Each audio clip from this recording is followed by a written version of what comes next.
আজকে যে টপিকের উপর আমি কথা বলবো টপিকটা হচ্ছে peaceful coexistence and communal harmony, শান্তিপূর্ণ সহাবস্থান এবং সাম্প্রদায়িক সম্প্রীতি।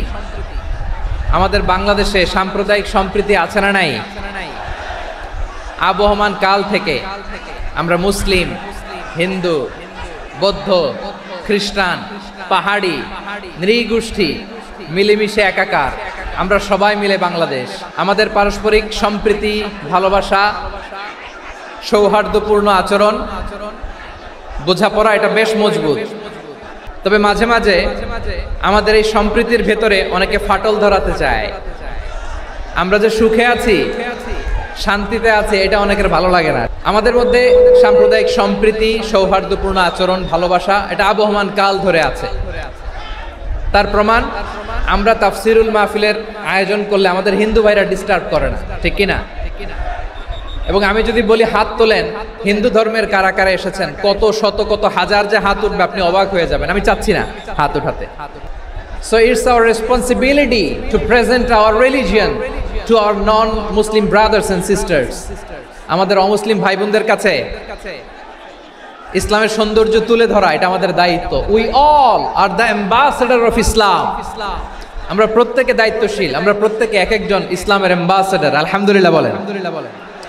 সো আমরা যেন ইসলামের বিউটিটাকে তুলে ধরতে পারি এবং এই যে সম্প্রীতি এটাকে যেন আমরা অটুট রাখতে পারি। আদতে বাংলাদেশের ইতিহাস বলে আমাদের দেশে কোনো দাঙ্গা নাই, আছে? আমরা ভাই ভাই, আওয়াজ করে বলুন তো আমরা কি ভাই ভাই। কিন্তু কিছু দুষ্ট লোক আছে, তারা আমাদের সম্পর্কের মধ্যে ফাটল ধরাতে চায়, মাঝে মাঝে ঝগড়া লাগাতে চায়। দেখবেন পত্রপত্রিকায় দেখা যায় বিভিন্ন ধর্মীয় উপাসনালয়গুলোতে হামলা চালানো হয়। এগুলো রাজনৈতিক উদ্দেশ্য প্রণোদিত, এগুলোর সাথে ইসলামের কোনো সম্পর্ক নাই। এজন্য এই দুর্বৃত্তদের ব্যাপারে আমাদের সাবধান থাকতে হবে, আমরা সংঘবদ্ধ থাকবো। এই যে আমাদের পিসফুল কোএক্সিস্টেন্স, শান্তিপূর্ণ সহাবস্থান। যেদিন হিন্দুদের পূজা অনুষ্ঠান, আমরা ওই দিন তাফসির মাহফিল করি না, ঠিক কিনা বলেন? যেদিন আমাদের তাফসিরুল কোরআনের প্রোগ্রাম, ওই দিন আমাদের হিন্দু ভাইরা ডিস্টার্ব করে না। সুবহানাল্লাহ। হিন্দুদের পূজা অনুষ্ঠানে আইন শৃঙ্খলা বাহিনীর পাশাপাশি মাদ্রাসার ছাত্ররা যে সেখানে পাহারা দেয়। গোটা পৃথিবীতে এই দৃষ্টান্ত আপনি পাবেন। মাদ্রাসার ছাত্ররা তারা তো কোরআনের ধারক, তারা হাদিসের ধারক, তারা কেন মন্দির পাহারা দিবে? এই সম্প্রীতিকে ধরে রাখার জন্য, এই সৌহার্দ্যকে ধরে রাখার জন্য, আমাদের পারস্পরিক ভালোবাসাকে অটুট রাখার জন্য। এখন বলেন, আমাদের এই ভালোবাসা অটুট থাক, আমরা চাই কি চাই না? আল্লাহ এই দেশকে তুমি বরকতময় করো, বাংলাদেশকে তুমি শান্তিময় করো। প্রিয় ভাইরা, আমি বলেছিলাম আমার আলোচনার বিষয় হচ্ছে শান্তিপূর্ণ সহাবস্থান, সাম্প্রদায়িক সম্প্রীতি। আমরা দেখব ইসলাম আমাদেরকে কি কি দিক নির্দেশনা দেয়। আল্লাহ রাব্বুল ইজ্জা ওয়াল জালাল তিনি ইরশাদ করছেন, ওয়ালা তাসুবুল্লাযীনা ইয়াদউনা মিন দুনিল্লাহি ফায়াসুবুল্লাহা আদওয়াম বিগাইরি ইলম কাযালিকা যায়্যান্না লিকুল্লি উম্মাতিন আমালাহুম সুম্মা ইলা রাব্বিহিম মারজিউহুম ফায়ুনাব্বিউহুম বিমা কানু ইয়ামালুন। রব্বুল আলামিন বলেন, গোলাম ও আমার ইমানদার বান্দারা, শোনো শোনো, লা তাসুবুল্লাযীনা ইয়াদউনা মিন দুনিল্লাহ ফায়াসুবুল্লাহা আদওয়াম বিগাইরি ইলম।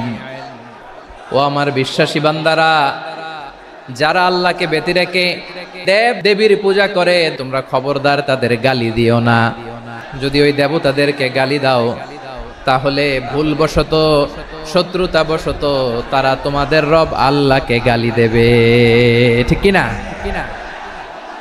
তোমরা যদি তাদের দেবতাদের গালি দাও, ওরা রেগে তোমার আল্লাহরে গালি দিবে, তাহলে আল্লাহরে গালি খাওয়ানোর কারণ হয়ে গেলাম আমি। রব্বুল আলামিন বলেন, খবরদার দেবতাদেরকে গালি দিও না, তাহলে ওরা তোমার রব আল্লাহরে গালি দেবে। প্রতিটি জাতির জন্য তাদের কাজকে আমি আল্লাহ সুশোভিত করে রেখেছি, তারা সবাই একদিন আমার কাছেই ফিরে আসবে। এরপর আমি রব্বুল আলামিন তাদের আমলনামা তাদেরকে জানিয়ে দেব। সুবহানাল্লাহ পড়ে।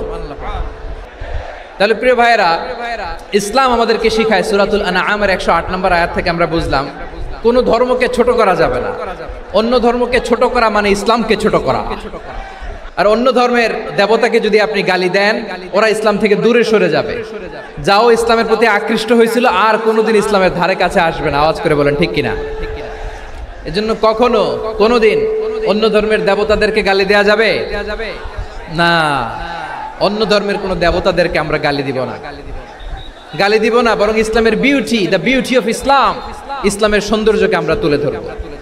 আমরা যদি বিশ্বনবী সাল্লাল্লাহু আলাইহি ওয়াসাল্লামের জীবনের দিকে তাকাই, তাহলে আমি দেখব বিষ্ণু ইসা ইসলাম মক্কাতে কিংবা মদিনাতে অন্য ধর্মের লোকদের সাথে খুব পিসফুলি লাইফ লিড করেছেন। হোক মুশরিক, হোক খ্রিস্টান, হোক ইহুদি, বিশ্বনবী সবার সাথে মিলেমিশে ছিলেন। আলহামদুলিল্লাহ বলেন। ইসলাম হচ্ছে পিসফুল রিলিজিয়ন। অন্য ধর্মের প্রতি সহনশীলতার সবক ইসলাম আমাদেরকে দেয়। কিন্তু প্রতিটি মুসলিমের এটা মনে রাখতে হবে, আল্লাহর কাছে পছন্দনীয় গ্রহণযোগ্য ধর্ম, জীবনাদর্শ একটি, সেটা হচ্ছে ইসলাম। এজন্য রব্বুল আলামিন বলেন, ইন্নাদ-দীনা ইনদাল্লাহিল ইসলাম, আল্লাহর কাছে মনোনীত গ্রহণযোগ্য অ্যাকসেপ্টেড ধর্ম মতাদর্শ একটা, সেটা হলো ইসলাম। ইসলাম ছাড়া অন্য কোনো ধর্ম যদি কেউ তালাশ করে, তার ওই ধর্ম আল্লাহ গ্রহণ করবে না। ومن يبتغي غير الإسلام دينا فلن يقبل منه وهو في الآخرة من الخاسرين. Whoever seek anything except Islam, that won't be accepted from him, and he will be loser in the day of judgment. কিয়ামতের দিন ইসলাম ছাড়া কেউ যদি অন্য কোনো ধর্ম তালাশ করেছে দুনিয়াতে, তার এই মতাদর্শ গ্রহণ করা হবে না, and he will be loser, ক্ষতিগ্রস্ত, হাই কোম্পানির ম্যানেজার। ওর আমও শেষ, সালাও শেষ। প্রত্যেক নামাজ শেষে আমরা আল্লাহরে বলি, আল্লাহ রাদিতু বিল্লাহি রাব্বা ওয়া বিল ইসলামি দীনা ওয়া বি মুহাম্মাদিন নাবিয়ান ওয়া রাসূলা। ও আল্লাহ, তোমারে রব হিসেবে পেয়ে আমরা খুশি। ও আল্লাহ, ইসলামকে ধর্ম হিসেবে পেয়ে আমরা খুশি। বিশ্বনবীকে আমাদের রাসূল পেয়ে আমরা খুশি। ইসলাম ছাড়া অন্য কোনো ধর্ম আমরা গ্রহণ করব না। আল্লাহর কাছে অ্যাকসেপ্টেড রিলিজিয়ন একটা, সেটা ইসলাম। তো বিশ্বনবী সাল্লাল্লাহু আলাইহি ওয়াসাল্লাম মক্কাতে কিংবা মদিনাতে খুব পিসফুলি এক্সিস্ট করেছেন, যে কোনো ধর্মের সাথে মিলেমিশে চলেছেন। তার প্রমাণ আমরা যদি রাসূল সাল্লাল্লাহু আলাইহি ওয়াসাল্লামের বায়োগ্রাফির দিকে তাকাই, তাহলে দেখব তিনি মুশরিকদের সাথে পিস ট্রিটি করেছেন, শান্তি চুক্তি, পিস ট্রিটি, পিস এগ্রিমেন্ট। আপনারা হুদাইবিয়ার সন্ধির নাম শুনেছেন? 6ষ্ঠ হিজরিতে বিষ্ণু ইসা ইসলাম মুশরিকদের সাথে এই ট্রিটি করেছেন, চুক্তি। আমরা তো মুসলমান বসতে পারি না। আমরা দুই মুসলিম ভাই একসাথে বসে চা খেতে পারি না, গল্প করতে পারি না। বিষ্ণু ইসা ইসলাম মুশরিকদের সাথে ট্রিটি করেছেন, হুদাইবিয়ার সন্ধি। এই সন্ধির আগে মক্কা থেকে কেউ মদিনায় যেতে পারে না, মদিনা থেকে কেউ মক্কায় যেতে পারে না। কিন্তু এই সন্ধির পরে ট্রাফিক স্বাভাবিক হয়ে গেল।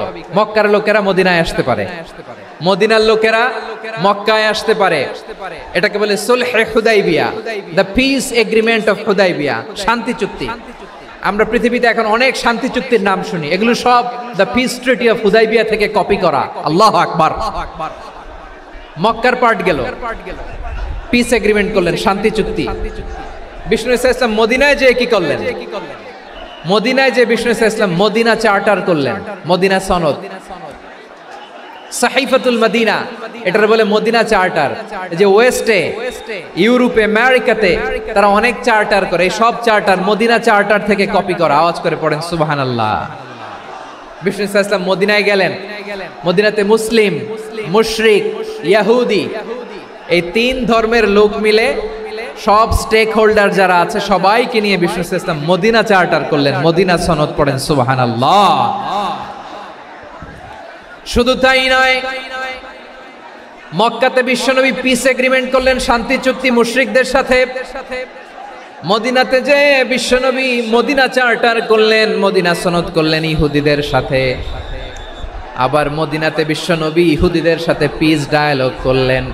ইন্টারফেথ ডায়ালগ করলেন, আন্তধর্মীয় সংলাপ করলেন, যেই সংলাপের মূল ভিত্তি ছিল তাওহীদ।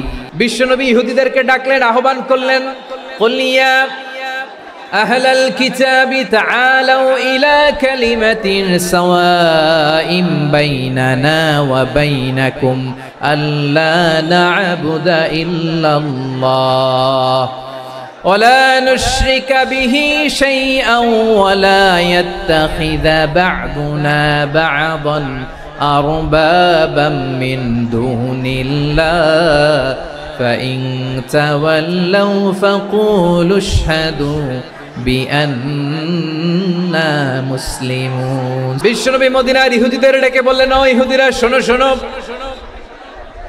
আসো এমন একটা আদর্শের প্রশ্নে আমরা একত্রিত হই যে আদর্শের প্রচার তোমাদের নবীরাও করেছে, আমিও করি, যে আদর্শের কথা তোমাদের পবিত্র ধর্মগ্রন্থগুলোতে আছে, আমার কোরআনেও আছে, সেটা হলো তাওহীদ। আমরা এক আল্লাহ ছাড়া কারো ইবাদত করব না, আল্লাহর সাথে কাউরে শরীক করব না, আল্লাহ ছাড়া কাউরে রব মানব না। পড়েন সুবহানাল্লাহ। তাহলে আমার প্রিয় লালমনিরহাটের ভাইরা, মদিনাতে যেয়ে তিনি মদিনা চার্টার করলেন, মদিনা সনদ, পিস ডায়ালগ করলেন, শান্তির সংলাপ, ইন্টারফেথ ডায়ালগ করলেন, আন্তধর্মীয় সংলাপ যার ভিত্তি ছিল তাওহীদ। তাহলে অন্য ধর্মের প্রতি সব সময় ইসলাম সহনশীল, টলারেন্স। যদি আপনি দেখতে চান ইসলামের নবী বিশ্ব নবীর দিকে তাকান, ঠিক কিনা বলেন? আমরা তো সংখ্যালঘুদের রাইটস প্রোটেক্ট করার জন্য কত আইন বানাই, কত বৈঠক করি, কত সংবাদ সম্মেলন করি। বিষ্ণু সাল্লাল্লাহু আলাইহি ওয়াসাল্লাম সংখ্যালঘুদের রাইটসের ব্যাপারে, অধিকারের ব্যাপারে যে কথা বলেছেন, শুনলে আপনি অবাক হয়ে যাবেন। বিশ্বনবী বলেন, আলা মান যালামা মুআহাদান আও ইনতাকাসাহু আও কাল্লাফাহু ফাওকা তাআতিহি আও আখাযা মিনহু শাইআন বিগাইরি তিবি নাফসিন ওয়া আনা হাজিজুহু ইয়াউমাল কিয়ামা। খবরদার, জেনে রাখো, কেউ যদি কোনো সংখ্যালঘুর উপরে অত্যাচার করে, কোন সংখ্যালঘুর প্রাপ্য থেকে যদি কেউ কাউকে ঠকায়, সংখ্যালঘুর উপর যদি কেউ কষ্ট দেয়, কোন সংখ্যালঘুর সম্পদ যদি কেউ জোর করে কেড়ে নেয়, আমি কিয়ামতের দিন বিশ্বনবী ওই সংখ্যালঘুর পক্ষে আর ওই মুসলমানদের বিপক্ষে বাদী হয়ে দাঁড়াবো। আল্লাহু আকবার। আপনি নামাজি, আপনি মুসল্লি, আপনি হাজী সাহেব, তাহাজ্জুদ পড়তে পড়তে কপালে দাগ ফেলে দিছেন, আপনার প্রতিবেশী হিন্দু, ভাবছেন আমার তো পাওয়ার আছে, ওর জমিটা দখল করি।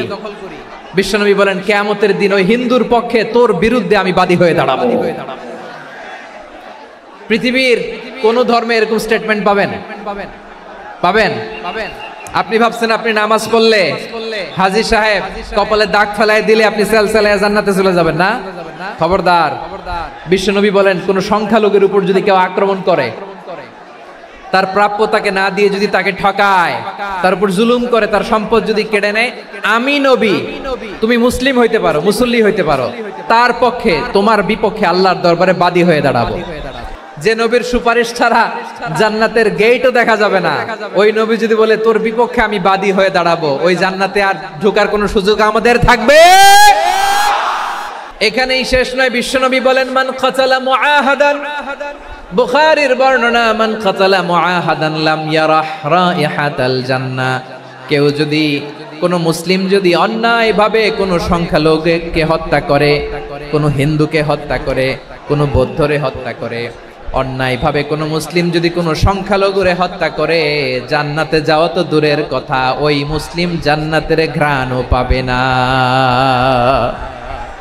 সহিহ বুখারীর বর্ণনা, মান কাতালা মুআহাদান লাম ইয়ারাহ রাইহাতাল জান্নাহ ওয়া ইন্না রিহাহা লা ইউজাদু মিন মাসিরাতি 40 আমা। যে জান্নাতের ঘ্রাণ 40 বছর দূরের রাস্তা থেকেই পাওয়া যায়। সুবহানাল্লাহ পড়েন। এত দূরে থাকতেই জান্নাতের ঘ্রাণ আপনার নাকে এসে ধাক্কা মারবে। বিশ্বনবী বলেন, যে ব্যক্তি কোন সংখ্যালঘুকে হত্যা করে, জান্নাতে তো ঢুকতে পারবেই না, জান্নাতের ঘ্রাণও তার নাকে লাগবে না। পড়েন নাউযুবিল্লাহ।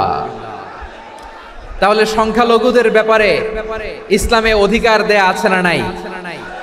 এখানেই শেষ না। বিষ্ণু ইসলাম আপনার অমুসলিম প্রতিবেশীর সাথে ভালো আচরণ করতে বলেছে। আমাদের হয় না, এটা মুসলিম পাড়া, ওটা বৌদ্ধ পাড়া, হয় না? অনেক সময় হয় না এটা আমাদের মুসলিম পাড়া, ওইটা হিন্দু পাড়া, এরকম আছে না নাই? হিন্দু যদি আপনার প্রতিবেশী হয় কি করবেন? ওরে কষ্ট দিবেন নাকি? কেন? ও তো হিন্দু, ও তো আমার আল্লাহরে ডাকে না, ওরে কষ্ট দিলে জায়েজ হবে না? খবরদার। বিষ্ণু ঈসা ইসলাম বলেন, মান কানা ইউমিনু বিল্লাহ ওয়াল ইয়াউমিল আখির ফালিউকরিম জারাহ। যে আল্লাহ বিশ্বাস করে আর আখিরাতে বিশ্বাস করে সেজন্য প্রতিবেশীর সাথে ভালো আচরণ করে। সুবহানাল্লাহ। কলিজা জুড়ায় যায় না আমার নবীর কথাগুলো শুনলে? যে আল্লাহ বিশ্বাস করে, যে আখিরাতে বিশ্বাস করে সেজন্য প্রতিবেশীর সাথে ভালো আচরণ করে। এখানে বলছে মুসলিম প্রতিবেশী বলছে, নামাজি প্রতিবেশী বলছে, আল্লাহওয়ালা প্রতিবেশী বলছে না। প্রতিবেশী আস্তিক হোক নাস্তিক হোক, প্রতিবেশী মুমিন হোক মুশরিক হোক, প্রতিবেশী হইলেই তার সাথে ভালো আচরণের দরকার আছে না নাই? বিষ্ণু ঈসা ইসলাম ওনার ইহুদি প্রতিবেশীর বাসায় যেতেন। কোন প্রতিবেশী? ইহুদি। এক ইহুদি কিশোর বিষ্ণু ঈসা ইসলামের খেদমত করতে, ইহুদি ছেলে আমার নবীর খেদমত করতো, তারা ছিল নবীর প্রতিবেশী। তো অনেক দিন হয় ইহুদি ছেলেটা আসে না। বিশ্বনবী খোঁজ দিলেন, ঘটনা কি? একটা ইহুদি ছেলে না আমার খেদমতে আসতো, ছেলেটা কই? খোঁজ নিয়ে জানলেন ছেলেটা অসুস্থ। বিষ্ণু ঈসা ইসলাম ওই ইহুদির বাড়িতে চলে গেলেন ওই ছেলেটাকে দেখা করার জন্য, ভিজিট করার জন্য। সুবহানাল্লাহ পড়বেন না? গেলেন, যে দেখে ইহুদি ছেলেটা মুমূর্ষ, জান যায় যায় ভাব, বিছানায় পড়ে আছে, তার বাবা দাঁড়ানো। বিশ্বনবী তার মাথার পাশে বসলেন, মাথায় হাত বুলিয়ে দিলেন আর ছেলেটাকে বললেন, আসলিম, হে ইহুদি ছেলে, আসলিম, ইসলাম ধর্ম গ্রহণ করো। তো ছোট্ট ছেলে ভাবে আমরা ইহুদি, এখন ইসলাম ধর্ম গ্রহণ করলে আব্বা যদি বকা দেয়, ফানাযারা ইলা ওয়াজহি আবি, ছেলেটা তার বাবার চেহারার দিকে তাকালো, দেখি আব্বা কি কয়। আব্বা যদি বলে তাইলে ইসলাম ধর্ম গ্রহণ করবে। ইহুদি ছেলেটা তার বাবার দিকে যখন তাকালো, ওর বাবা বলে, আতি আবুল কাসিম, আবুল কাসিম যা বলে তাই করো। আবুল কাসিম হচ্ছে বিষ্ণু ঈসা ইসলামের একটা কুনিয়াত, উপনাম। আমার রাসূলের বড় ছেলের নাম ছিল কাসেম। যেমন দেখবেন আমাদের এলাকায় কারো ছেলের বড় ছেলের নাম যদি হয় আব্দুল্লাহ, এরা আব্দুল্লাহর বাপ বলে ডাকে। কারো বড় মেয়ের নাম যদি হয় ফাতেমা, এরা কি ডাকে? ফাতেমার বাপ বলে না? তো বিষ্ণু ঈসা ইসলামের বড় ছেলের নাম ছিল কাসেম। ইহুদি বাবা বলল, আতি আবুল কাসেম, আবুল কাসেম যা বলে তাই শোনো, মানে মোহাম্মদ যা বলে তাই শোনো। এই কথা শুনে ছেলে সাহস পাইছে, ছেলে আবার পড়তে আরম্ভ করলো, আশহাদু আল্লাহ ইলাহা ইল্লাল্লাহ ওয়া আশহাদু আন্না মুহাম্মাদার রাসূলুল্লাহ। পড়েন আল্লাহু আকবার। বিশ্বনবীর আহ্বান শুনে ওই আহ্বানে সাড়া দিয়ে ইহুদি ছেলে শাহাদা পড়ে মুসলমান হয়ে গেল। তার হৃদয়টারে ইমানের নূর দিয়ে আলোকিত করে দিল কে?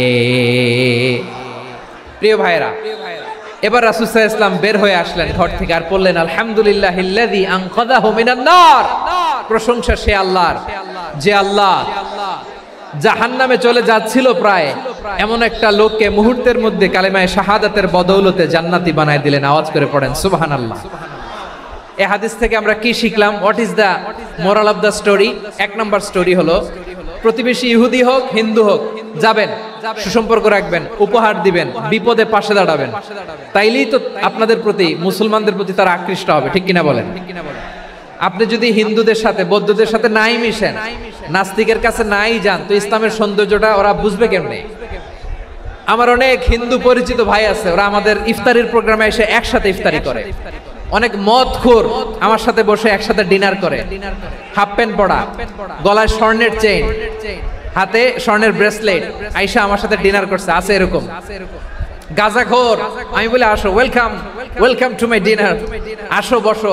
বসলেই তো আমি ওর ডিএনএ, চিন্তার ডিএনএ চেঞ্জ করে দেওয়ার সুযোগ পাবো। চিল্লায় বলো ঠিক কি না? আসতে হবে আমার কাছে। The door of Islam is open 24/7. সব সময় আমাদের ইসলামের দরজা আমার অমুসলিম ভাইদের জন্য খোলা আছে না নাই? এই হাদিস থেকে দুইটা শিক্ষা। এক নম্বর শিক্ষা, প্রতিবেশী মুসলিম হোক অমুসলিম হোক, যান, অসুস্থ হইলে একটু আপেল নিয়ে যান, আঙ্গুর নিয়ে যান, কমলা নিয়ে যান, তাদের সাথে ভালো আচরণ করেন। ইসলামের বিউটি দেখে, সৌন্দর্য দেখে অবাক হবে, নসিব ভালো হলে কোনোদিন কালিমা পড়ে মুসলমান হয়ে যাবে। তাহলে অমুসলিমের সাথে ভালো সম্পর্ক। বিশ্বনবী ইহুদির বাড়িতে গেলেন, ইহুদির বাড়ি, আর আমার মুসলমান ভাই আমার কাফের বলে, এরকম আছে না নাই? মুসলিমরা দেখতে পারে না, সহ্য করতে পারে। বিষ্ণু ইসলাম ইহুদির বাড়িতে গেলেন, এটা একটা শিক্ষা। 2 নম্বর শিক্ষা হলো বিষ্ণু ইসলামের খাদেম ছিল ইহুদি, এতদিন খেদমত করলো, একদিনও বিশ্বনবী ওরে কালিমার দাওয়াত দেয় নাই। কারণ কি? বিশ্বনবী একটা ভালো সময়ের অপেক্ষা করতেছিলেন, প্রপার টাইমিং। দাঈর কাজ হচ্ছে দাঈ ইলাল্লাহ, সে হচ্ছে সুযোগ সন্ধানী। দাঈ সুযোগ খুঁজে, কখন দাওয়া দিলে ব্যাটে বলে হবে, ঝোপ বুঝে কোপ মারে, ঠিক কিনা বলেন? বিষ্ণু ইসলাম ভালো সময়ের অপেক্ষা করতেছিলেন, দেখি ভালো সময় আসুক আসুক আসুক আসুক। আস্তে আস্তে এমন সময় আসছে, ছেলে এবার মুমূর্ষ। অসুস্থ ব্যক্তির হৃদয় অত্যন্ত নরম থাকে, হসপিটালে যখন কেউ যায় তার হৃদয়টা বড্ড নরম থাকে, মৃত্যুর ভয়ে তার অন্তরটা নরম থাকে, ঠিক কিনা বলেন? এই প্রপার টাইমিং এর অপেক্ষা করতেছিলেন, যখনই টাইমিং পেয়েছেন দাওয়াত দিলেন, পড়ো লা ইলাহা ইল্লাল্লাহ, সুবহানাল্লাহ পড়েন সবাই। তাহলে ইসলাম অমুসলিম প্রতিবেশীর সাথে ভালো আচরণ করতে বলে। ইসলাম অমুসলিম মাতা পিতার সাথেও ভালো আচরণ করতে বলে। মাতা পিতা যদি অমুসলিম হয় তারা ফেলে দিতে পারবেন? অনেক হিন্দু ছেলে আমাদের হাতে শাহাদা পড়ে মুসলিম হয়, কিন্তু ওর মা মুসলমান হয় নাই, বাবাও হয় নাই, এরকম আছে না নাই? তো ও হয়েছে মুসলিম, মা বাপ হিন্দু, এখন মা বাপ কি বাদ? হ্যাঁ, মা বাপ বাদ দেয়া যাবে? যেই মা আপনারে 9 মাস 8 মাস পেটে ধারণ করলো, আপনার মায়ের নার ছেঁড়া ধন, আপনি ওই মারে বাদ দিতে পারবেন? যে মায়ের বুকের তাজা দুধ খেয়ে আপনি আজকে বাড়ন্ত তাজা তরতাজা, ওই মারে বাদ দেয়া যাবে? মায়ের এক ধারে দুধের দাম, কাটিয়া গায়ের চাম, পাপুষ বানাইলে ঋণের শোধ হবে না, এমন দরদি ভাবে কেউ হবে না আমার মাগো।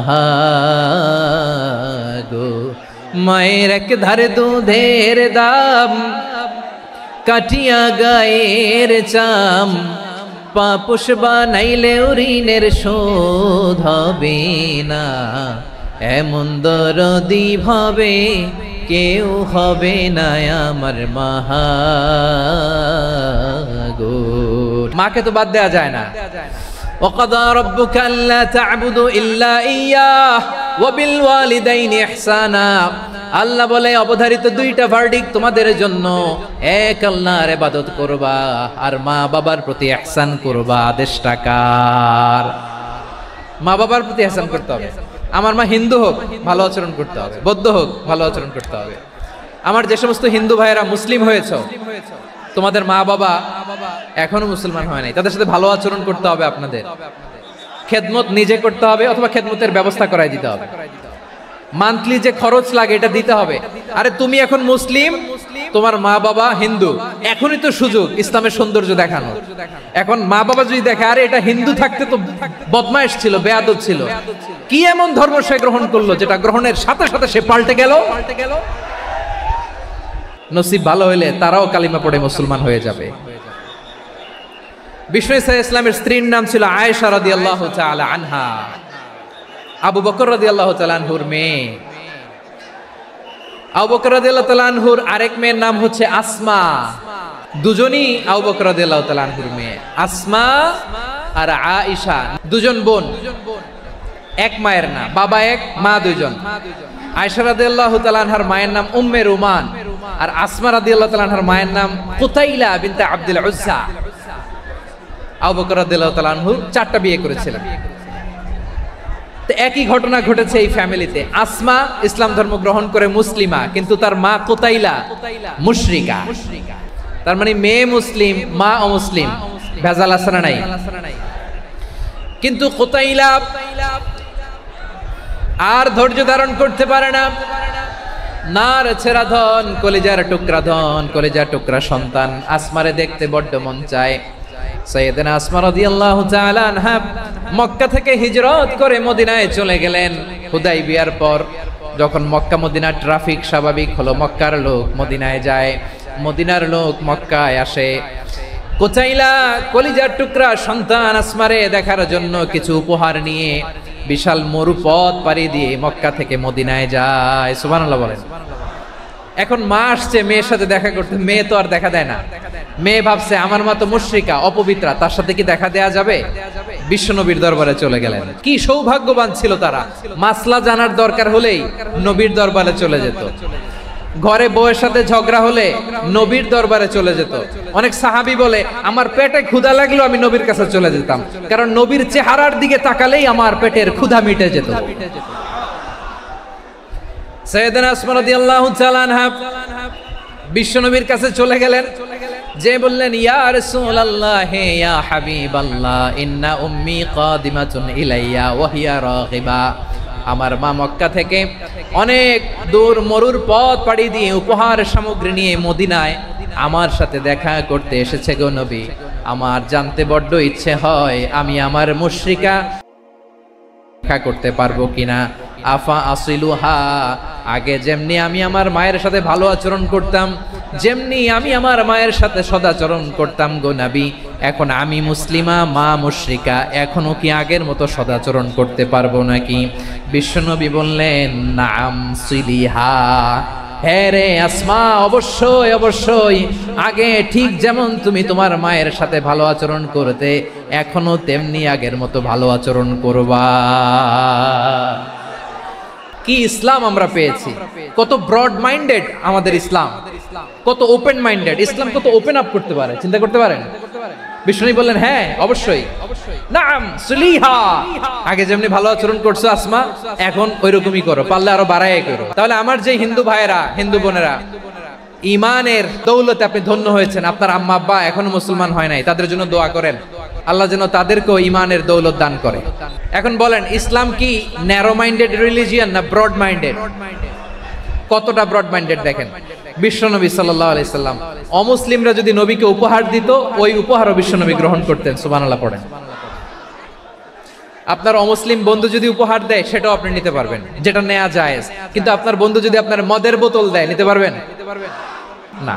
হালাল যে কোনো জিনিস নিতে পারবেন। বিশ্বনবী সাল্লাল্লাহু আলাইহি সাল্লাম অমুসলিমদের দেয়া হাদিয়া গ্রহণ করতেন। কেমন নবী ছিলেন? আমার নবীরে চিনে নেন, আমার নবীর অ্যাটিটিউড জেনে নেন। বিষ্ণু ইসলাম যখন কোন জনপদে যেতেন, তিনটা অপশন নিয়ে যেতেন। এক নাম্বার অপশন আসলিম তাসলাম, নতুন এলাকায় গেলে বলতেন আসলিম তাসলাম, ইসলাম ধর্ম গ্রহণ করো, শান্তিতে থাকবা, আমার ভাই হয়ে যাবা, আমরা ভাই ভাই, ইসলাম মানো, আমরা ভাই ভাই। যদি বলে না ইসলাম মানবো না, ওকে, অপশন নাম্বার 2, মুসলিম হওয়ার দরকার নাই, লা ইকরাহা ফিদ্দিন, ইসলামে কোনো বাড়াবাড়ি নাই। খ্রিস্টান আছো থাকো, বৌদ্ধ আছো থাকো, ইহুদি থাকতে চাও থাকো, কিন্তু আমরা যেহেতু রিজিওনাল সুপার পাওয়ার, আমাদের আন্ডারে থাকো, ট্যাক্স দিয়া থাকো, এটার বলে জিজিয়া। আলেম যারা আছেন বুঝবেন এটার আরবিতে কি বলে, জিজিয়া। You pay us the tax, we will give you the security. তোমরা ট্যাক্স দিবা, আমরা সিকিউরিটি দিব, আমাদের আওতায় থাকবা, কেউ তোমাদেরকে আক্রমণ করতে পারবে না, আমরা নিরাপত্তা দিব। সুবহানাল্লাহ বলেন। ট্যাক্স দাও, আমরা সিকিউরিটি দিব না, এটাও মানি না। বিষ্ণু বলেন তাহলে তলোয়ার আমাদের আর তোমাদের মাঝে ফয়সালা করবে, মুসলিমও হবে না, ট্যাক্স দিবা, নিরাপত্তা দিব, আমাদের আমরা সুপার পাওয়ার, আমাদের আন্ডারে থাকবে, এটাও না। তাহলে তোমাদেরকে তো আমরা বিশ্বাস করতে পারি না, কখন না কখন বিশ্বাসঘাতকতা করো, কার সাথে মিলে হাত মিলাও, তলোয়ার আমাদের মাঝে ফয়সালা করবে। তখন তিনি জিহাদের সশস্ত্র সংগ্রামের ঘোষণা দিতেন। সুবহানাল্লাহ পড়েন। দেখেন পশ্চিমারা জিহাদকে এইভাবে চিত্রায়িত করে না, ওরা জিহাদ বলতে বোঝায় তলোয়ার, হাত কাটো, গলা কাটো না। জিহাদ সশস্ত্র সংগ্রাম 3 নম্বরে। অধিকাংশ ক্ষেত্রেই বিশ্বনবীর সুন্দর আচরণ দেখে, আরে আমার নবীর যে নুরানি চেহারা, অনেকে তো কেবল সিরেফ চেহারাটা দেখেই কালিমা পড়ে মুসলমান হয়ে গিয়েছে। যারা মুসলিম হয় নাই তারা তাদের ইসলামেই বলবৎ ছিল, ট্যাক্স দিয়ে ইসলামের আন্ডারে ছিল। যারা এটাও মানে নাই ওইটাও মানে নাই, তাদের বিরুদ্ধে জিহাদ। বিষ্ণু ইসলাম 7ম হিজরিতে যখন খায়বার বিজয়ের পরে ইসলাম রিজিওনাল সুপার পাওয়ার হিসেবে আত্মপ্রকাশ করলো, বিশ্বনবী চিঠি লিখলেন অন্যান্য সুপার পাওয়ারের কাছে, রাষ্ট্রীয় চিঠি, রাষ্ট্রীয় চিঠি লেখে এক রাষ্ট্রপ্রধান আরেক রাষ্ট্রপ্রধানের কাছে। এই যে 24-এর ছাত্র নাগরিক অভ্যুত্থানে, এই অভ্যুত্থান যখন শুরু হয়, আমি তখন সাউথ আফ্রিকাতে একটা স্ট্যাটাস দিয়েছিলাম, কোটা নয় গোটা দেশ সংস্কার করা লাগবে। আমাদের ইউনাইটেড আরব আমিরাতের বাংলাদেশি ভাইয়েরা তারা সেখানে রাস্তায় নেমে এসেছিল, জানেন? ওইখানে ডেমনস্ট্রেশন করা যায় না, সেখানকার সরকার তাদেরকে যাবজ্জীবন দিয়েছিল। তখন আমাদের এই যে প্রধান উপদেষ্টা ডক্টর মোহাম্মদ ইউনূস সরাসরি G2G বলে, এটারে G2G, government to government, G2G, উনি চিঠি লিখলেন যে তাদেরকে, ইউর হাইনেস, হে সম্মানিত আমির, আপনি আমার এই চিঠির কারণে আমার সম্মানে এই 53 জন বাংলাদেশিকে মাফ করে দেন। এই চিঠির বদৌলতে বেকসুর খালাস পেয়ে গিয়েছিল আমাদের ভাইরা, জানেন না এই ঘটনা আপনারা? তাহলে গভর্নমেন্ট টু গভর্নমেন্ট চিঠি দেওয়া হয়। সপ্তম হিজরিতে বিষ্ণু ইসলাম সব সুপার পাওয়ারের কাছে চিঠি দিলেন, রোমান সম্রাটের কাছে, পারস্য অধিপতির কাছে, মিশরের অধিপতির কাছে, সবার কাছে চিঠি লিখলেন। চিঠির ভাষা ছিল এরকম, মিন মুহাম্মাদিন রাসূলিল্লাহ ইলা মুকাওকিস আযীমিল কিবত, মুহাম্মদ রাসূলুল্লাহর পক্ষ থেকে মিশরের বাদশার কাছে, আসলিম তাসলাম, ইসলাম মানো শান্তিতে থাকবা, সালামুন আলা মান ইত্তাবা আল হুদা, শান্তি তার জন্য যে হেদায়েতের অনুসরণ করে। সুবহানাল্লাহ পড়েন। তো এই চিঠি অনেকে ভালোভাবে রিসিভ করেছে, অনেকে এই চিঠি পাওয়ার পরে নবীর কাছে আবার ইন রিটার্ন উপহার পাঠিয়েছে। মিশরের বাদশা মুকাওকিস তিনি বিশ্বনবীকে বিশাল এক উপহারের ডালি পাঠিয়েছেন। মিশরের বাদশা মুকাওকিস ছিলেন ধর্মে খ্রিস্টান। কি উপহার দিয়েছিল আমার নবীকে? 1000 স্বর্ণমুদ্রা। দুইটা খ্রিস্টান দাসী, একজনের নাম মারিয়া বিনতে শামউন আল কিবতিয়া, আরেকজনের নাম সিরিন বিনতে শামউন আল কিবতিয়া। একজন খ্রিস্টান দাস 20 থান কাপড় জামা বানানোর জন্য, আমরা নবী যেন সেলাই করে জামা বানাতে পারে এজন্য 20 থান কাপড়। এরপরে একটা গাধা যেটার নাম ছিল উফাইর, আর একটা খচ্চর, এটার নাম ছিল দুলদুল। খচ্চর চিনেন? গাধা আর ঘোড়ার ক্রসিং এ যে প্রাণীটা দুনিয়াতে আসে এটার খচ্চর বলে। তো এই যে সুপার পাওয়ার খ্রিস্টান বাদশার কাছে নবী চিঠি লিখলেন, ওই খ্রিস্টান বাদশা আমার নবীকে উপহার দিল। বিশ্বনবী এই উপহারগুলো সানন্দে গ্রহণ করেছে। তাহলে অমুসলিম কেউ যদি আপনাকে উপহার দেয়, হালাল উপহার হলে আপনি গ্রহণ করতে পারবেন। অনুরূপভাবে পারস্যের বাদশা, রোম সম্রাট বিশ্বনবীকে উপহার পাঠিয়েছেন, আমার নবী সবগুলো উপহার গিফট গ্রহণ করেছেন। আম্মাজান আয়েশার কাছে মাসালা জানতে চায় মেয়েরা, হে আম্মাজান, অগ্নি উপাসকেরা তাদের ঈদের দিন নওরোজের সময় আমাদেরকে পাখি দেয়, নেওয়া যাবে? উনি বললেন, ওরা জবাই করে দিলে নেওয়া যাবে না, কিন্তু ওরা যদি ফলমূল এরকম খাবার দেয় এগুলো নেওয়া যাবে। তার মানে অমুসলিমদের দেয়া উপহার এটা গ্রহণ করা যায়। শুধু তাই নয়, বিষ্ণু ইসলাম অমুসলিমদের সাথে আর্থিক লেনদেনও করেছেন, ফিনান্সিয়াল ডিলিং করেছেন। অমুসলিমদের সাথে প্রয়োজনে আপনি ফিনান্সিয়াল ডিলিং করতে পারবেন। আমরা প্রায় দেখি বাজারের মিষ্টির দোকানগুলো আমার হিন্দু ভাইদের, তারপরে যে বারবার শপ, চুল কাটে যে নাপিত, অধিকাংশ নাপিতের দোকানে কারা? আমার হিন্দু ভাইরা। তা আপনি চুল কাটতে পারবেন কিনা? পারবেন। তার দোকান থেকে দই মিষ্টি কিনতে পারবেন কিনা? হ্যাঁ, আমার মুসলিম ভাইয়ের দোকান থাকলে ওইটারে আমি বেশি প্রায়োরিটি দিব, ঠিক কিনা? কিন্তু যদি তাদের সার্ভিস নিতে চান, প্রোডাক্ট নিতে চান, পারবেন। তার দলিল সহিহ বুখারী, আম্মা জান আয়েশা রাদিয়াল্লাহু তাআলা আনহা বলেন, ইশতারা রাসূলুল্লাহ সাল্লাল্লাহু আলাইহি ওয়াসাল্লাম মিন ইয়াহুদিয়িন তুআমান ওয়া রাহানাহু দিরআহু মিন হাদিদ। রাসূল সাল্লাল্লাহু আলাইহি ওয়াসাল্লাম এক ইহুদির কাছ থেকে, কার কাছ থেকে? আমার নবী, পেয়ারা নবী এক ইহুদির কাছ থেকে জব কিনেছিল, জব, বার্লি, যেটা দিয়ে রুটি বানায়। ওই জবের দাম দেওয়া টাকা পয়সা নবীর কাছে ছিল না, ফলে নবী ওনার একটা পোশাককে মর্গেজ রেখেছিলেন, মর্গেজ, বন্ধক, যে এখন এটার দাম দিতে পারবো না, কয়েক কেজি বার্লি নিয়ে যাই আর বন্ধক হিসেবে আমার জামাটা রেখে গেলাম, যেদিন দাম দিব ওই দিন জামাটা ছুটায় নিয়ে যাব। দিরআহু মিন হাদিদ, লোহার তৈরি বর্ম, মানে যুদ্ধের পোশাক, লোহা দিয়ে বানানো। বিষ্ণুনবী বললেন, কয়েক কেজি জব দাও, টাকাটা পরে দিব, এখন টাকা নাই, বন্ধক হিসেবে, মর্গেজ হিসেবে আমার জামা রেখে গেলাম, যখন টাকা দিব জামা ছুটায় নিব। এ থেকে বোঝা গেল অমুসলিমদের সাথে ফিনান্সিয়াল ডিলিং করা যায়, অর্থনৈতিক লেনদেন করা যায়, কেনাবেচা করা যায়, প্রোডাক্ট কেনা যায়। এমনকি আমাদের মসজিদে নববীতে বারান্দায় আপনার একটা অটোমেটিক ফ্লাইং আমব্রেলা দেখছেন? সূর্য যখন বাড়ে মসজিদে নববীর বারান্দায় ইয়ার্ডের মধ্যে অটোমেটিক্যালি কিছু আমব্রেলা আছে, শাঁ করে খুলে যায়, আর সূর্যের তাপ লাগে না। আবার সন্ধ্যাবেলায় এই আমব্রেলা গুলো ওরা ক্লোজ করে ফেলে, দেখছেন? এই মসজিদে নববীকে সর্বোচ্চ উন্নত মানের কনস্ট্রাকশন ইনফ্রাস্ট্রাকচারে ডেভেলপ করার জন্য কর্তৃপক্ষ কিছু অমুসলিম ইঞ্জিনিয়ারের ডিজাইনারের সহায়তা নিয়েছিল। সুবহানাল্লাহ বলেন। কোন দলিলের ভিত্তিতে? এই দলিলের ভিত্তিতে যে বিষ্ণু ঈসা ইসলাম অমুসলিমদের সাথেও লেনদেন করেছেন। আওয়াজ করে বলতে হবে আল্লাহু আকবার। শুধু তাই নয়, ইন কেস অফ ইমার্জেন্সি, প্রয়োজনে ইসলামের খাতিরে ইসলামকে সামনের দিকে এগিয়ে নিয়ে যাওয়ার জন্য অমুসলিমদের সাপোর্ট নেওয়া জায়েজ আছে। সুবহানাল্লাহ বলেন।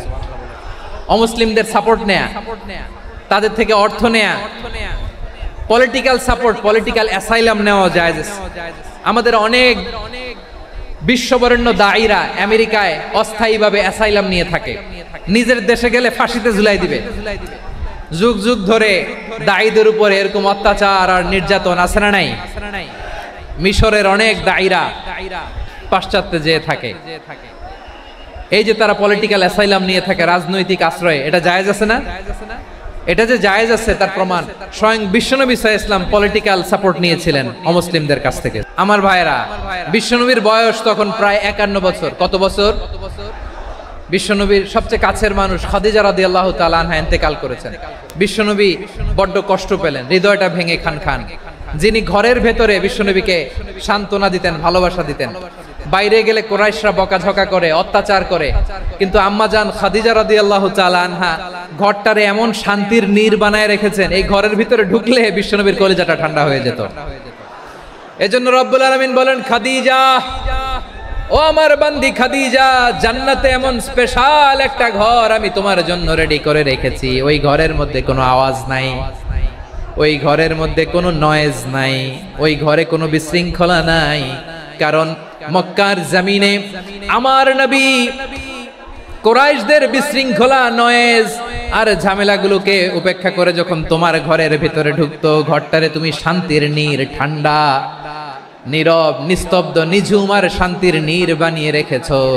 এজন্য জান্নাতে স্পেশাল একটা শান্তির নীড় আমি তোমারে উপহার দেব। ওই প্রিয়তমা স্ত্রী খাদিজা ইন্তেকাল করলেন, বিশ্বনবীর হৃদয় ভেঙে খান খান। আবার ওনার চাচা আবু তালেব ইন্তেকাল করলেন, যিনি পলিটিক্যাল শেল্টার দিতেন নবীকে। আবু তালেবের ভয়ে, বিশ্বনবীর এই চাচার ভয়ে কোনো মুশরিক নবীর গায়ে হাত দেওয়ার সাহস পায় নাই। এখন স্ত্রীও নাই, চাচাও নাই, নবীকে আশ্রয় দেওয়ার কেউ নাই। নবীর চারদিকে অন্ধকার, নবী এখন কই যাবেন? আমার পেয়ারা নবী নতুন স্টেশন খুঁজতেছেন, নতুন দাওয়াতি প্ল্যাটফর্ম খুঁজতেছেন। তিনি যায়েদ বিন হারেসা রাদিয়াল্লাহু তাআলা আনহুকে নিয়ে মক্কার পাশের একটা নেইবরিং সিটি তায়েফে চলে গেলেন দিনের দাওয়াত দেওয়ার জন্য। নাকি জমি কিনতে গেছিলেন? দুনিয়ার যশ খ্যাতির জন্য, নিজের কোনো লাভের জন্য? তায়েফবাসীদেরকে জাহান্নামের আগুন থেকে বাঁচানোর জন্য। আওয়াজ করে বলতে হবে ঠিক কিনা? বিশ্বনবী বিশাল মরুপথ, পাহাড়ি পথ পাড়ি দিয়ে তায়েফের মরুজমিনে গেলেন কোরআনের দাওয়াত নিয়ে, ইমানের দাওয়াত নিয়ে। কিন্তু তায়েফের লোকেরা বিশ্বনবীর দাওয়াতকে শুধু প্রত্যাখ্যান করেই থামে নাই, তারা বিশ্বনবীর সাথে অত্যন্ত খারাপ আচরণ করেছে। বিশ্বনবীকে শারীরিকভাবে হেনস্থা করেছে, আমার নবীকে শারীরিকভাবে অত্যাচার করেছে, আমার পেয়ারা নবীর গায়ে পাথর মেরেছে, বিশ্বনবীর গা বেয়ে ঝরঝর করে রক্ত ঝরেছে, নবী জামিনের মধ্যে লুটিয়ে পড়েছেন, আবার মেরেছে, আবার নবী হাঁটতে শুরু করলেন, পেছন থেকে আবার মেরেছে, আবার নবী রক্তাক্ত হয়ে জামিনের মধ্যে লুটিয়ে পড়লেন, আবার মেরেছে। বিশ্বনবীর মতো এত সুশ্রী মানব, বিশ্বনবীর মতো এত শুভ্র মানব, বিশ্বনবীর মতো এমন চমৎকার দেহাবয়ব দিয়ে রব্বুল আলামিন কাউকে বানান নাই। এরকম চমৎকার মানুষটাকে তারা তায়েফের ওই জমিনে রক্তাক্ত করেছে। বিশ্বনবী দুনিয়ার কোনো স্বার্থের জন্য সেখানে যান নাই, নিজের কোনো লাভের জন্য, প্রাপ্তির জন্য যান নাই, তায়েফবাসীদের জাহান্নামের আগুন থেকে বাঁচাতে গিয়েছেন।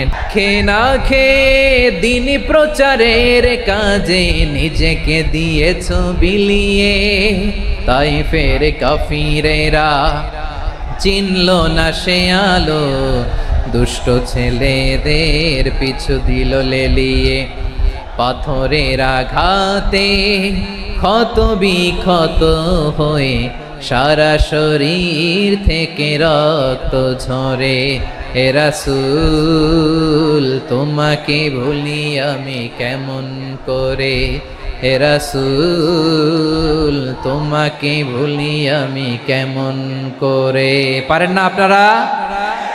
ধরুন আমার সাথে, হাজার ব্যথা বেদনার পরে ফিরে আসনি তুমি আপন ঘরে, দিনের আলো তুমি ছড়িয়ে দিতে চলে গেলে মদিনায় মক্কা ছেড়ে।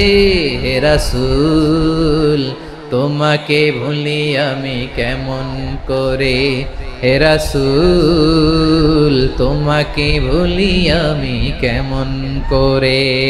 প্রিয় ভাইরা, তায়েফের ছেলেরা নবীকে রক্তাক্ত করলো। আমার নবী কই যাবে? কই যাবে? মক্কায় জায়গা নাই, তায়েফে জায়গা নাই। তায়েফ থেকে ভারাক্রান্ত মন নিয়ে আমার নবী মক্কায় ফিরে আসলেন। বিশ্ব নবী মক্কায় ঢুকতে পারেন না। মক্কার মরুভূমির দিকে তাকিয়ে, উপত্যকার দিকে তাকিয়ে বিশ্বনবী ধা ধা করে কাঁদেন, ঝরঝর করে। নবীর চেহারা মোবারক থেকে চোখের পানিগুলো বেয়ে বেয়ে পড়ে। আমার জন্মস্থান, আমার শৈশব, কৈশোর, যৌবন কেটেছে এই মক্কায়, আমার এলাকায় আমি ঢুকতে পারি না। বিশ্বনবী মক্কার অনতি দূরে দাঁড়িয়ে জায়েদকে পাঠালেন, জায়েদ যাও দেখো কেউ আমাকে সাপোর্ট করার মতো আছে কিনা, যাও অমুকের কাছে যাও।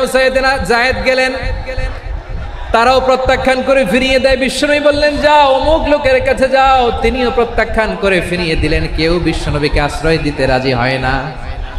নিজ জন্মভূমিতে বিতাড়িত বিশ্বনবী, সর্বশেষ বিশ্বনবী বললেন যাও মুতঈম ইবনে আদির ঘরে যাও।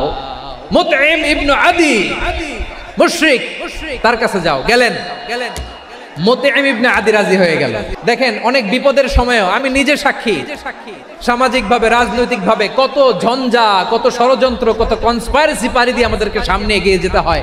এই শত্রুদের ভেতরেও একজনকে দাঁড় করিয়ে দেয় যে আল্লাহর কোরআনের জন্য রেডি হয়ে যায়। পড়েন সুবহানাল্লাহ। মুতঈম ইবনে আদি, আল্লাহ তার মনকে নরম করে দিলেন। মুতঈম বলে মুহাম্মদ আমি তোমাকে আশ্রয় দিব। তার দুই ছেলেকে পাঠালেন, যাও খোলা তলোয়ার নিয়ে, স্কট দিয়ে, গার্ড অফ অনার দিয়ে মুহাম্মদকে মক্কায় ঢুকাও আর বলো আমি আমান দেব। আমান কি দিব? আমান মানে সিকিউরিটি, নিরাপত্তা। সিকিউরিটি ছাড়া, আমান দেওয়া ছাড়া কেউ থাকতে পারতো না মক্কায়। দুই ছেলে বিষ্ণু ইসা ইসলামকে নিয়ে আসলো। নবী কাবার চারদিকে তাওয়াফ করলেন, নামাজ পড়লেন। আবু জাহেল, উতবা, শাইবা, ওয়ালিদ ইবনে মুগীরা সবাই দেখে, কেউ কিছু করতে পারে না। কারণ মুতঈম ইবনে আদি ঘোষণা দিয়েছেন আমি মুহাম্মদকে আমান দিয়েছি, মুহাম্মদের গায়ে যেন কেউ স্পর্শ না করে। আওয়াজ করে পড়েন সুবহানাল্লাহ। নবীর এই বিপদ কালে মুহূর্তে মুতঈমের হৃদয়টারে নরম করে দিল কে? এই মুতঈম কি মুসলিম ছিল না মুশরিক?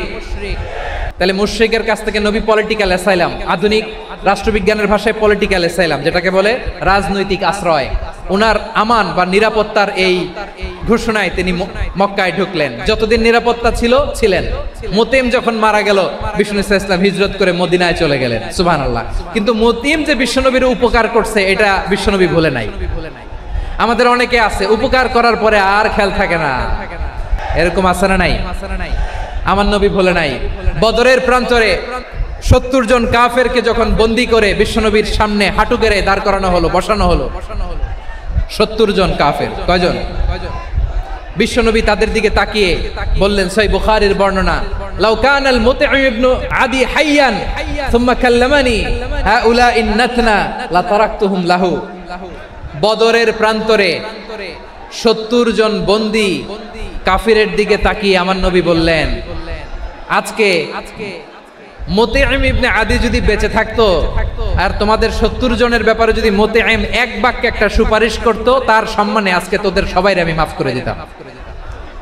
বিশ্বনবী মুতঈমের এই সাহায্যের কথা বলে নাই। 70 জন মুশরিক হাঁটু গেড়ে বসা, নবী চাইলে এখনই এক্সিকিউশন অর্ডার দিতে পারে। তিনি বললেন আজকে যদি মুতঈম বেঁচে থাকতো আর মুতঈম যদি তোদের জন্য সুপারিশ করতে, এই আবর্জনাগুলোর ব্যাপারে সুপারিশ করতে, আমি মুহূর্তেই তোদেরকে এমনি মাফ করে দিতাম। শুধু তাই নয়, যাকে যে সম্মান দেয়ার আমার নবী দিতেন, হোক আস্তিক হোক নাস্তিক, হোক মুসলিম হোক অমুসলিম। রোমান সম্রাটের কাছে বিশ্বনবী যখন চিঠি লিখলেন মিন মুহাম্মদ রাসূলিল্লাহ ইলা হিরাকলা আযীমির রোম, মুহাম্মদের পক্ষ থেকে হিরাক্লিয়াসের কাছে, যিনি হচ্ছেন আযীমির রোম। এটা নবী নিজ থেকে বানায় লিখছেন অতিরিক্ত সম্মান দিয়ে। কোন রাষ্ট্রপ্রধান যখন আসে তাদেরকে আমরা কি বলি জানেন? তার নামের শেষে HE এটা লিখতে হয়, H.E. মানে হিজ এক্সেলেন্সি। কি লেখে? হিজ এক্সেলেন্সি অথবা ইউর হাইনেস, ইউর ম্যাজেস্টি। দেখেন বিশ্বনবী সাল্লাল্লাহু আলাইহি ওয়াসাল্লাম সব নবীদেরও নবী, তিনি একজন মুশরিক খ্রিস্টান সম্রাট, রোমান সম্রাটের কাছে চিঠি লিখতে যায়, লিখতেছে ইলা হিরাকলা আযীমির রোম, হিরাক্লিয়াসের কাছে আমার চিঠি, যিনি রোমের আযীম, হিজ হাইনেস মানে রোমের অনেক সম্মানিত এক বাহাদুর। আওয়াজ করে বলেন সুবহানাল্লাহ। তার মানে যাকে যে সম্মান দেয়ার এটা বিশ্বনবী দিতেন। এমনকি যেই ইহুদিরা ভালো ছিল এই ইহুদিদেরও প্রশংসা করেছেন বিশ্বনবী মুহাম্মদুর রাসূলুল্লাহ সাল্লাল্লাহু আলাইহি ওয়াসাল্লাম। এক ইহুদির প্রশংসা করেছেন বিশ্বনবী। ইহুদির কার? আমি তো আমার ভাইয়ের প্রশংসা করি না, আমি তো এক আলেম আরেক আলেমরে স্পেস দেই না, আমি তো এক দায়ী আরেক দায়ীর সাথে বসতে চাই না। আমার নবী ইহুদির প্রশংসা করে। কার প্রশংসা? ওই ইহুদির নাম ছিল মুখাইরিক। সিরাত গ্রন্থ ঘাটলে পাবেন। তিনি বলেছেন মুখাইরিক খাইরু ইয়াহুদ, Mukhayriq is the best of the Jews. জুইশদের মধ্যে সে সবচেয়ে ভালো। কেন প্রশংসা করলেন তার?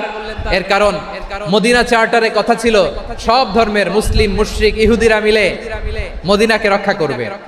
কিন্তু তৃতীয় হিজরিতে যখন উহুদের যুদ্ধ শুরু হলো, সবার কথা ছিল যেই আক্রমণ করে আমরা মদিনাকে বাঁচাবো। কোন শহরকে বাঁচাবো? মদিনাকে। কিন্তু কুরাইশরা যখন অ্যাটাক করলো, ইহুদিরা আর আসে না, ইহুদিরা আর বেরোয় না। বিষ্ণু বললেন ওহে ইহুদিরা, তোমরা না চুক্তি করলে আমার সাথে যে মদিনা বাঁচাতে সবাই ঝাঁপিয়ে পড়বো, আসো। একটা ইহুদিও বেরোয় না, কেউ আসে না সেদিন, একজন ছাড়া। তার নাম মুখাইরিক। তার নাম কি? মুখাইরিক বাহাদুরের মতো ঘোড়সওয়ার হয়ে বেরিয়ে গেলেন এবং বললেন গোটা ইহুদি সাম্রাজ্যের একজনও যদি না আসে আমি মুখাইরিককে কেউ ঘরে আটকে রাখতে পারবে না। বেরিয়ে আসলেন, এসে বললেন আমি মুহাম্মদের পক্ষে যুদ্ধ করব, আমি মারা গেলে আমার সম্পদ আমার উত্তরাধিকারীরা পাবে না, আমার সম্পদ তোমরা মুহাম্মদকে দিয়ে দিবা। সুবহানাল্লাহ বলেন। উহুদের ময়দানে 70 জন মুসলমান শহীদ হলো। এই ইহুদি সেও মুসলমানের পক্ষে যুদ্ধ করে নিহত হলো। মুসলিমদের লাশ যখন নিয়ে আসা হলো, এই মুখাইরিকের লাশও নিয়ে আসা হলো। মুসলিমদের লাশের পাশে মুখাইরিকের লাশ দেখে বিশ্বনবী মুখাইরিকের প্রতি অনেক খুশি হলেন।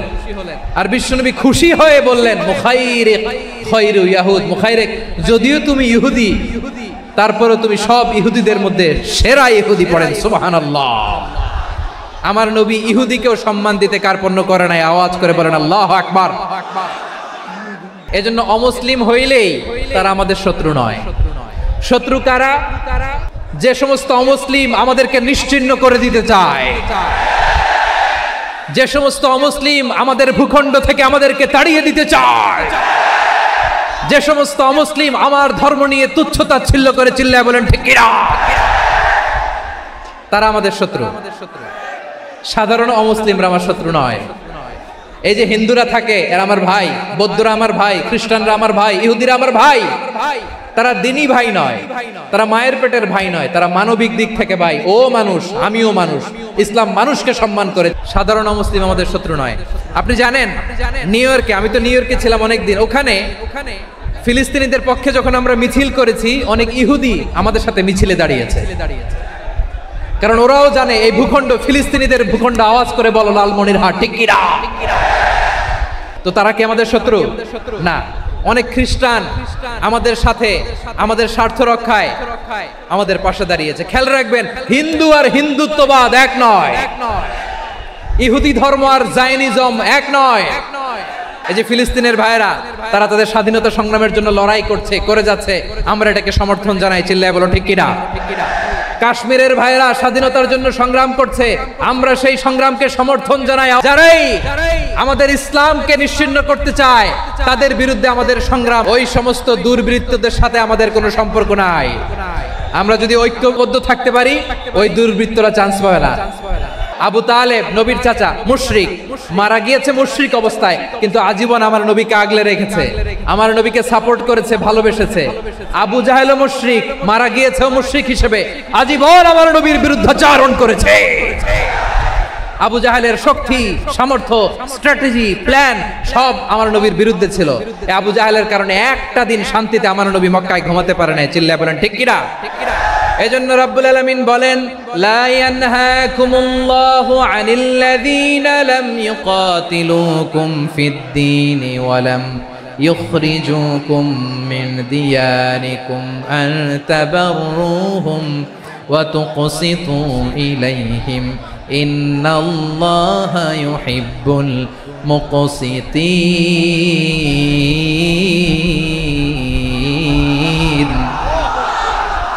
আল্লাহ বলে, গোলামেরা শোনো শোনো, যে সমস্ত অমুসলিম তোমাদের সাথে ধর্মযুদ্ধে লিপ্ত হয় না, তোমাদের বিরুদ্ধে যে সমস্ত অমুসলিম অস্ত্র ধরে না, যে সমস্ত অমুসলিম তোমাদেরকে তোমাদের জন্মস্থান থেকে, ভূখণ্ড থেকে তাড়িয়ে দেয় না, তাদের সাথে ভালো আচরণ করতে আমি আল্লাহ নিষেধ করি নাই। তাদের সাথে সদাচরণে কোনো নিষেধাজ্ঞা নাই, বরং তাদের সাথে সদাচরণ করো, এটাই আমি আল্লাহ চাই। তাহলে আমার যে অমুসলিমরা আমাদের সাথে শত্রুতা করে না, তুচ্ছতাচ্ছিল্য করে না, আমাদের ভূমি থেকে আমাদেরকে উচ্ছেদ করতে চায় না, আমাদের বিরুদ্ধে অস্ত্র ধরে না, ওই অমুসলিম ভাইদের সাথে আমাদের কোনো দ্বন্দ্ব আছে? কোনো বিরোধ আছে? বরং আছে ভালোবাসা। বরং আছে কি? এই ভালোবাসা দিয়ে আমরা বিশ্ব জয় করব। রাজি আছো মুসলমান? আমাদের পুঁজি ভালোবাসা। আমাদের পুঁজি কি? আমার এই পুরো আলোচনা থেকে the religious coexistence, peaceful coexistence, শান্তিপূর্ণ সহাবস্থান, কমিউনাল হারমোনি, এই সাম্প্রদায়িক সম্প্রীতি, এই আলোচনা থেকে কি বুঝলেন? ইসলাম কি ন্যারো মাইন্ডেড না ব্রড মাইন্ডেড? এই ব্রড মাইন্ডেড হৃদয় নিয়ে, ভালোবাসা দিয়ে আমরা বিশ্ব জয় করতে চাই। রাজি আছেন? আল্লাহ কবুল করুক। আমরা সবাই পড়ি আমিন। আমার প্রিয় মায়েরা, বোনেরা, আপনাদের জন্য একটা হাদিস বলে শেষ করব। বিশ্বনবী বলেন, আমার মায়েরা খেয়াল করে শুনুন, বিশ্বনবী আপনাদের উদ্দেশ্য করে বলেন, আল মারআতু ইযা সাল্লাত খামসাহা ওয়া সামাত শাহরাহা হাফিজাত ফুরুজাহা আতাআত বা'লাহা ফালতাদখুল মিন আইয়ি আবওয়াবিল জান্নাতি শাআত। বিশ্বনবী আপনাদেরকে 4টা কাজের কথা বলেছেন, খুব বেশি না। 4টা করলে 8 জান্নাতের দরজা সব খোলা। কোনটা দিয়ে যাবেন? যেটা দিয়ে মনে চায়। 1 নাম্বার 5 ওয়াক্ত নামাজ। আমার বোনেরা জোহরের নামাজ পড়তে পড়তে এটা আসরে নিয়ে যায়, আসর পড়তে পড়তে মাগরিবে নিয়ে যায়, এরকম আছে না নাই? আমার বোনেরা এটা করবেন না। ইন্নাস সালাতা কানাত আলাল মুমিনিনা কিতাবাম মাওকুতা, সময় মতো পড়বেন। সামাত শাহরা, রমাদানের রোজাগুলো রাখবেন। হাফিজাত ফুরুজাহা, যে নারী তার চরিত্রকে হেফাজত করে, তার প্রাইভেট হেফাজত করে, তার লজ্জাস্থান হেফাজত করে। ও মায়েরা, আপনার এই গর্ভ যে কত দামি আপনি জানেন না। আপনার এই গর্ভ থেকে জন্মাবে আগামীর সালাহুদ্দিন আল আইয়ুবী।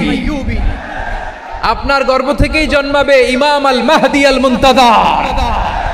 আপনার পেট থেকে জন্মাবে আবু সাইদের মতো বীর সৈনিক।